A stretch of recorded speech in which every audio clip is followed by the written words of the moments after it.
कहानी की शुरुआत होती है एक भागते हुए लड़के से जिसे अचानक अपने पीछे गरजते हुए इंजन की आवाज सुनाई दी। उसने घबरा कर तुरंत मुड़कर देखा तो उसे बस दूर से सिर्फ धूल के बादल नजर आए जो तेजी से उसकी तरफ बढ़ रहे थे। नीनो समझ गया था कि यह जरूर खेत का मालिक ही होगा जो उसे पकड़ने आ रहा था और इसी डर के मारे वो पास के गड्ढे में कूदकर छुपने की जगह ढूंढने लगा। उसने अपने शरीर को सिकोड़ कर एकदम समेट लिया और दिल से भगवान को याद करते हुए वो कहने लगा कि बस आज बच जाऊं, खेत का मालिक मुझे ढूंढ ना ले। उसके पिता ने अपनी पूरी जिंदगी मजदूर के तौर पर खेत पर काम किया और अभी कुछ दिन पहले ही उन्होंने नीनो की तरफ से खेत के मालिक के साथ कॉन्ट्रैक्ट साइन किया था, जिसके बाद 10 साल की उम्र में नीनो जबरदस्ती उस मालिक का मजदूर बन गया। लेकिन नीनो अपने पिता की तरह पूरी जिंदगी किसी और के लिए काम नहीं करना चाहता था, इसीलिए जब उसे मौका मिला तो वो खेत से भाग निकला। वो भागने से पहले मालिक की सबसे कीमती चीज उसकी सोने की पॉकेट वॉच भी चुरा कर ले गया था। जब खेत के मालिक को पता चला कि नीनो भाग गया है, साथ ही उसकी प्यारी घड़ी भी चुरा ले गया,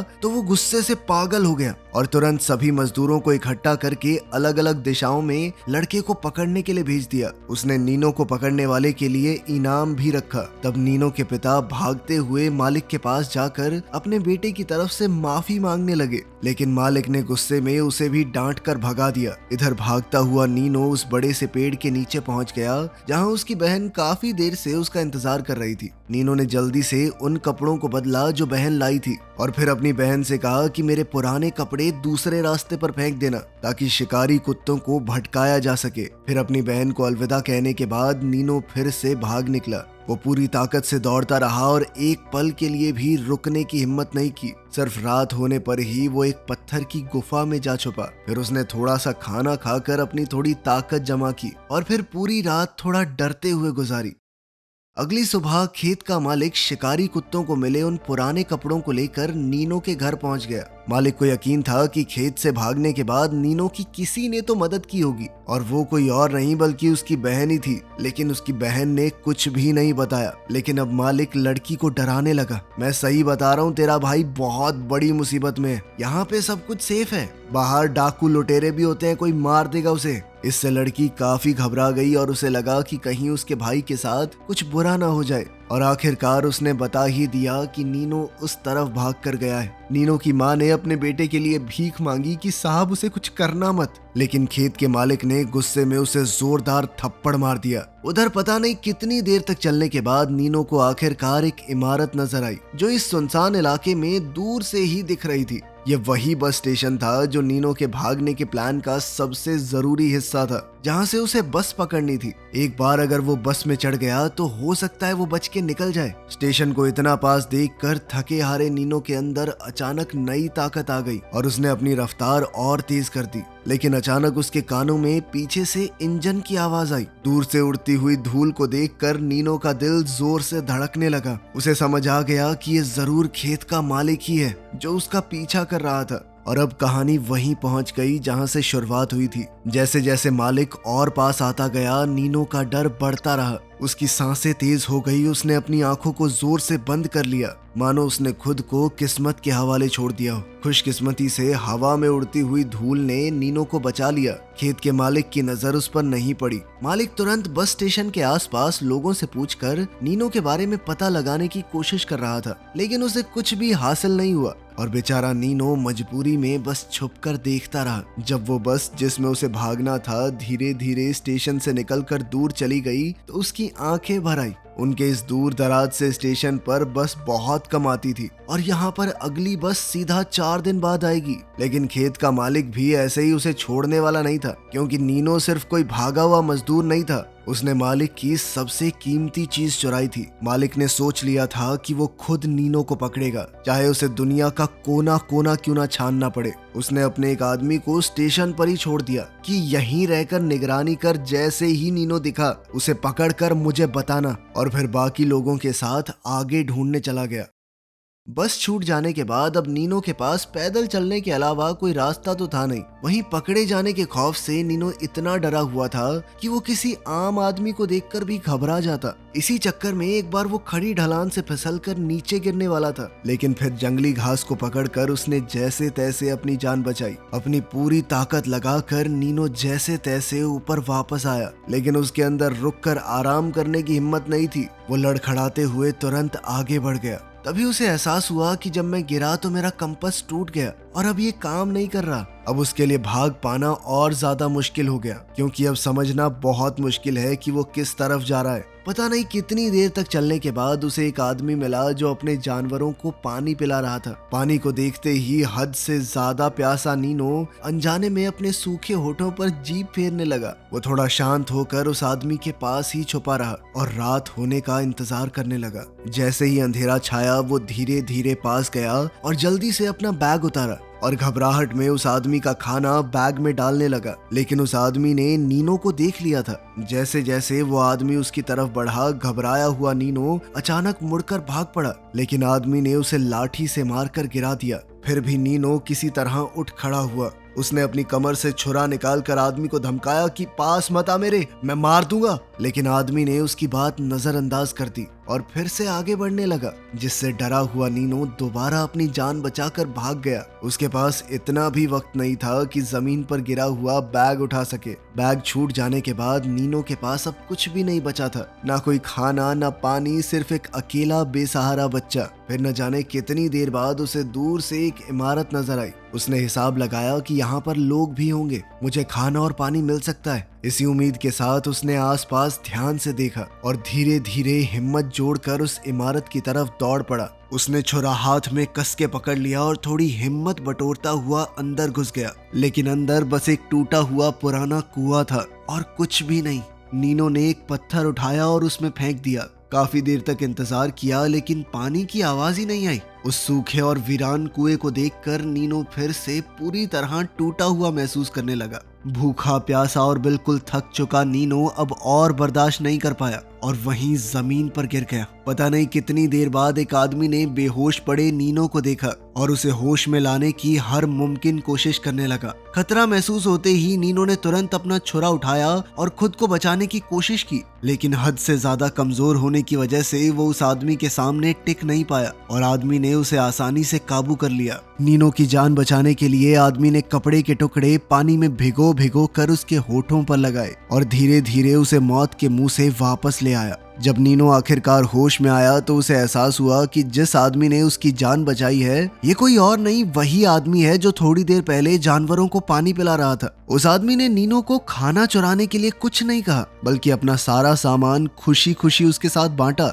जो बैग नीनो गलती से छोड़ आया था वो भी उसे वापस कर दिया। उसी दिन से ये दोनों साथ साथ सफर करने लगे। उस नेक दिल इंसान ने अपना सर पर बांधने वाला कपड़ा भी नीनो को दे दिया ताकि वो तेज धूप से बच सके। लेकिन उस आदमी के पास खाना पहले ही कम था और अब तो 2 लोगों में बांटना पड़ रहा था। इसीलिए उन्होंने सिस्टम बनाया कि एक दिन खाना खाएंगे और अगले दिन भूखे रहकर सिर्फ पानी पर गुजारा करेंगे। जब खाना नहीं होता था तो दोनों बातें करके ही अपना पेट भर लेते और जब भूख बर्दाश्त से बाहर हो जाती तो पेड़ के नीचे लेटकर नींद का सहारा लेते।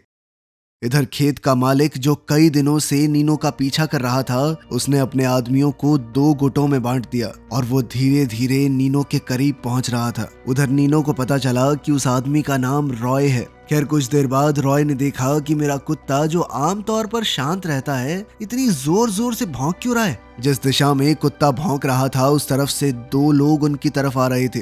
रॉय समझ गया कि ये लोग शायद वही हैं जो नीनो को पकड़ना चाहते हैं, इसीलिए उसने बिना देर किए नीनो से कहा कि तुम जल्दी से छुप जाओ। ये सुनते ही नीनो इधर उधर देखकर छुपने लगा। दोनों पीछा करने वाले लोग जल्द ही वहां पहुंच गए और पूरी सख्ती से उस आदमी से पूछताछ करने लगे कि नीनो कहाँ है। लेकिन रॉय ने पूरी तसल्ली के साथ कहा कि मैं किसी नीनो को नहीं जानता, उनके सभी सवालों के जवाब रॉय ने इतने अच्छे से दिए कि उन्हें बिल्कुल भी शक नहीं हुआ। जैसे ही दोनों रॉय की बातों पर भरोसा करके वहां से जाने लगे, तभी अचानक उनका शिकारी कुत्ता भौंकने लगा। वो पास के सूखे कुएं की तरफ इशारा कर रहा था। उनमें से एक ने तुरंत सूखी घास को आग लगाकर कुएं के मुंह पर फेंक दिया। कुएं के नीचे छुपा हुआ नीनो पूरी तरह घबरा गया। वो सांस भी बिल्कुल धीरे धीरे लेने लगा ताकि किसी को एहसास ना हो कि वो यहाँ पर छुपा हुआ है। फिर भी उन लोगों में से एक ने अपनी राइफल निकालकर कुएं के अंदर गोली चला दी, लेकिन किस्मत से नीनो को कुछ नहीं हुआ। उनका ध्यान भटकाने के लिए रॉय ने कहा कि कल मैंने पास की घाटी में बहुत सारे गिद्ध देखे थे,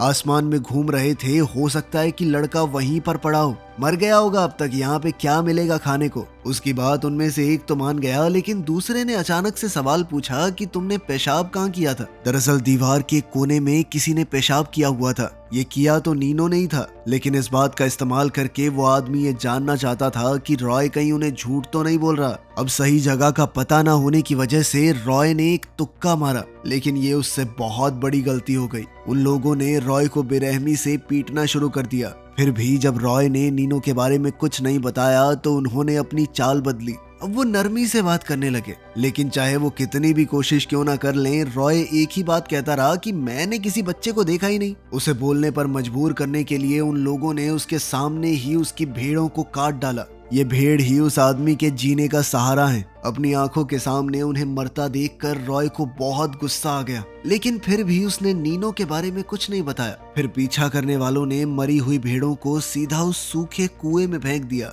जहां नीचे नीनो छुपा हुआ था। नीनो एक एक लाश को अपने पास गिरता हुआ देख रहा था। उसका दिल गुस्से से फटने लगा और आखिरकार उन लोगों ने उस आदमी के प्यारे कुत्ते को भी उसी पुराने कुएं में फेंक दिया। अब नीनो से और छुपा नहीं गया और वो तुरंत उठकर ऊपर चढ़ने लगा। कुएं के किनारे से झांककर उसने देखा कि जिस आदमी ने उसे बचाया था, उसी पर ये जालिम लोग घोड़े से बांधकर जुल्म ढा रहे हैं। वो घोड़े को गोल गोल घुमाकर आदमी को पीछे घसीट रहे थे, कभी तेज कभी धीरे, बस उसकी जान के साथ खेल रहे थे। घायल और खून से सना हुआ रॉय नीनो को कुएं के किनारे लटके हुए देख रहा था। उसने धीरे से अपना सर हिलाकर इशारा किया कि कोई बेवकूफी मत करना, लेकिन उसी पल नीनो की नजर कुएं के पास खड़ी राइफल पर पड़ी और किसी तरह हौसला जुटाकर वो जैसे तैसे बाहर निकला। जब वो हमलावर ध्यान नहीं दे रहे थे तो उसने राइफल उठा ली। नीनो के हाथ में बंदूक देखकर उन लोगों को लगा कि इतना छोटा बच्चा क्या ही गोली चलाएगा, इसीलिए वो हाथ उठाकर धीरे धीरे उसकी तरफ बढ़ने लगे। उसी पल शिकारी कुत्ते ने खतरा महसूस करके नीनो पर झपट्टा मारा और नीनो ने बिना हिचकिचाए उसे गोली मार दी। फिर उसने बड़ी तेजी से गोली रीलोड की। नीनो की यह फुर्ती देखकर सभी हमलावर सन्न रह गए। इसी बीच घोड़े पर बैठे एक आदमी ने मौका देखकर अपनी राइफल उठाने की कोशिश की, लेकिन उसे क्या पता था कि नीनो पहले से ये सब देख रहा है। उसने निशाना लगाकर घोड़े पर बैठे आदमी को एक ही गोली में नीचे गिरा दिया। उस आदमी ने भी गोली चला दी, लेकिन नीनो की वजह से उसका निशाना चूक गया और वो गोली सीधा उसी के साथी को जा लगी, जिसकी मौके पर ही मौत हो गई। हालांकि घोड़े वाला आदमी नीचे जरूर गिर गया, लेकिन उसके सिर्फ कान पर चोट आई थी और हार ना मानकर वो तुरंत अपनी राइफल उठाने लगा ताकि दोबारा हमला कर सके, लेकिन रॉय ने फिर से उसे काबू में कर लिया। इतना जुल्म सहने के बाद भी वो नेक दिल आदमी किसी की जान नहीं लेना चाहता था, इसीलिए उसने पीछा करने वालों को छोड़ देने का फैसला किया, जिसके बाद शिकारी बेइज्जत होकर चुपचाप वहां से चला गया। उसके जाने के बाद नीनो और रॉय ने मिस फायर में मारे गए उस आदमी को दफनाया और तुरंत वहां से जल्दी जल्दी निकल पड़े ताकि वो आदमी जिसे उन्होंने छोड़ा है वो कहीं और लोगों को लेकर वापस ना आ जाए। लेकिन रॉय अब इतनी बुरी तरह पिटा हुआ था कि उसका शरीर साथ नहीं दे रहा था, इसीलिए ज्यादा दूर जाने से पहले ही दोनों को रुक कर आराम करना पड़ा। उस पल के बाद से घायल रॉय की देखभाल की जिम्मेदारी पूरी तरह से छोटे से नीनो पर आ गई। वहीं जिस शिकारी को रॉय ने छोड़ दिया था वो सीधा मालिक के पास गया। उसने सब कुछ बता दिया और ये सुनते ही मालिक गुस्से से लाल हो गया। उसने अपने मन ही मन में कसम खा ली कि वो खुद नीनो को पकड़ेगा, चाहे उसे दुनिया के आखिरी कोने तक क्यों ना जाना पड़े। दूसरे दिन सुबह नीनो ने घायल आदमी से अलविदा ली और अकेला पास ही के एक इलाके में पानी लेने निकल गया। जैसे ही वो ठंडे पानी को देखकर खुश हुआ, तभी अचानक उसके कान में किसी की आवाज पड़ी। नीनो तुरंत सतर्क हो गया, इधर उधर देखने लगा उसे लगा कि पीछा करने वाले आ गए होंगे, लेकिन सामने उसने एक अजीब से आदमी को देखा जो एक लकड़ी के ठेले पर बैठा था। उस आदमी के पैर बिल्कुल काम नहीं करते थे। उस आदमी के सवालों के सामने होशियार नीनो ने कहा कि मैं तो सिर्फ पानी लेने आया हूँ। खुद को बचाने के लिए उसने झूठ भी कह दिया कि मेरे भाई और पिता पास ही में भेड़ चरा रहे हैं। ये सुनकर उस आदमी ने जल्दी से कहा कि मैं कोई बुरा इंसान नहीं हूँ। उसने नीनो को बताया कि मैंने एक गरम सूप बनाया अभी, अगर तुम्हें चाहिए तो बता देना। हालांकि नीनो हर चीज को शक की निगाह से देख रहा था, लेकिन कई दिन से पेट भरकर खाना न मिलने की वजह से वो अपने लालच को रोक नहीं पाया और बड़ा संभल कर उसके साथ अंदर चला गया। किस्मत से उस आदमी ने उसे धोखा नहीं दिया और अब कई दिन बाद नीनो ने जी भर के खाना खाया। जैसे ही नीनो शुक्रिया अदा करके उठने लगा और जाने की तैयारी की तो आदमी ने अचानक कहा कि रसोई में और भी खाना पड़ा है, अगर वो चाहे तो अपने साथ ले जा सकता है। उसकी बात पर भरोसा करके नीनो खुश होकर किचन में गया, लेकिन वहाँ उसे कोई खाना नजर नहीं आया। उसी पल किसी ने रसोई का दरवाजा अचानक से बंद कर दिया। अब नीनो वहाँ पर कैद हो चुका था। नीनो कमरे के अंदर घबराकर चिल्लाने लगा, लेकिन बाहर से कोई जवाब नहीं आया। तब उसे समझ आया कि वो लंगड़ा आदमी वहाँ से जा चुका है। उसने तुरंत अपनी कमर से छुरा निकाला और लकड़ी के दरवाजे में बेचैनी से सुराख करने लगा। फिर उस सुराख में हाथ डालकर वो बाहर लगी कुंडी खोलने की कोशिश करने लगा। हालांकि इस दौरान उसका हाथ जख्मी हो गया, लेकिन आखिरकार नीनो किसी तरह बाहर निकल ही आया। वो दौड़कर कमरे से निकला और उसने देखा कि लंगड़ा आदमी तेज रफ्तार से नीनो के गधे को भगाकर ले जा रहा है। दरअसल उस आदमी ने ये सब कुछ नीनो के गधे को चुराने के लिए किया था। ये देखकर नीनो गुस्से से भर गया और उसके पीछे भागने लगा। उसने एक पत्थर उठाया और पूरी ताकत से लंगड़े आदमी पर दे मारा। इससे वो लंगड़ा आदमी जमीन पर गिर गया और घबराते हुए माफी मांगने लगा। ये सुनकर नीनो ने उसे भी जिंदा छोड़ दिया, लेकिन अचानक से उस आदमी ने नीनो की लापरवाही का फायदा उठाकर दोबारा हमला कर दिया। अब गुस्से से भरा नीनो खुद को छुड़ाकर बार बार पत्थर से उस आदमी पर हमला करता रहा, जब तक उसने बिल्कुल हिलना डुलना बंद नहीं कर दिया। तब नीनो घबरा गया, क्योंकि उसे लगा कि उसने गलती से उस आदमी को मार दिया है। वो बिना ज्यादा सोचे अपने गधे को लेकर वहां से भाग निकला। नीनो ने सोचा कि वो इस बात को अपने दिल में ही दबा कर रखेगा और किसी को नहीं बताएगा, लेकिन जैसे ही वो वापस रॉय के पास पहुंचा, उसने तुरंत नीनो के हाथ पर लगे जख्मों को देख लिया। बार बार पूछने पर नीनो ने सब कुछ बता ही दिया। ये सब सुनकर रॉय ने फैसला किया कि वो नीनो को वापस उसी कुएं के पास लेकर जाएगा और फिर दोनों उसी दिशा में चल पड़े। लेकिन उन्हें ये बिल्कुल भी अंदाजा नहीं था कि वो लंगड़ा आदमी असल में मरा ही नहीं था। और सबसे खतरनाक बात तो ये थी कि खेत का मालिक नीनो को ढूंढते हुए पहले ही अपने 2 आदमियों के साथ वहां पहुंच चुका था। वो लंगड़ा आदमी जमीन पर पड़ा गिड़गिड़ा रहा था और वो उन 3 लोगों से मदद की भीख मांगने लगा, लेकिन वो क्या जानता था कि ये तीनों बहुत ज्यादा बेरहम हैं। खेत के मालिक को लंगड़े आदमी की जिंदगी से कोई मतलब नहीं था। उसका सारा ध्यान सिर्फ भागे हुए लड़के नीनो के बारे में जानकारी निकालने पर था। जब उसने अपनी जरूरत के हिसाब से पूछ लिया तो फिर लंगड़े आदमी को वहीं गोली मारकर उसका खून कर दिया। फिर खेत के मालिक ने लाश को कुएं में फेंक दिया और नीनो का पीछा जारी रखा। थोड़ी देर बाद नीनो और रॉय वापस उसी जगह पर लौट आए। किस्मत से नीनो बिल्कुल बाल बाल बच गया और खेत के मालिक से उसका आमना सामना होते होते रह गया। वहीं उसके साथी ने जमीन पर पड़े खून के निशान को खामोशी से देखा, फिर इधर उधर देखा और आखिरकार कुएं के अंदर से लंगड़े आदमी की लाश निकाल ली। उसने लाश को बाहर निकालकर एक अच्छे तरीके से दफनाया। फिर दोनों ने वहीं रात गुजारी और अगली सुबह फिर से अपना सफर जारी रखा। जल्द ही वो दोनों एक वीरान स्टेशन पर जा पहुंचे, जहां उनका आखिरकार उस खेत के मालिक से सामना हो ही गया, जो न जाने कब से उनका पीछा कर रहा था। अब आदमी ने तुरंत नीनो को एक कमरे के अंदर छुप जाने को कहा और खुद बाहर बंदूक के साथ खड़ा हो गया, ताकि वो अकेले ही खेत के मालिक और उसके 2 आदमियों का सामना कर सके। चालाक खेत के मालिक ने पहले तो रॉय को समझाने की कोशिश की। उसने कहा कि मैं तेरी जान के पीछे नहीं हूँ, मुझे सिर्फ नीनो को वापस ले जाना है और इस सब से तुम्हारा कोई लेना देना नहीं है। लेकिन चाहे मालिक कुछ भी बोलता रहे, रॉय पर कोई फर्क नहीं पड़ा।